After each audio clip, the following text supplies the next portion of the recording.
الحمد لله رب العالمين الرحمن الرحيم مالك يوم الدين إياك نعبد وإياك نستعين اهدنا الصراط المستقيم صراط الذين أنعمت عليهم غير المغضوب عليهم ولا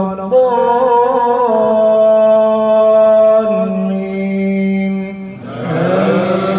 آمين. واذكر في الكتاب موسى إنه كان مخلصا وكان رسولا نبيا وناديناه من جانب الطور الأيمن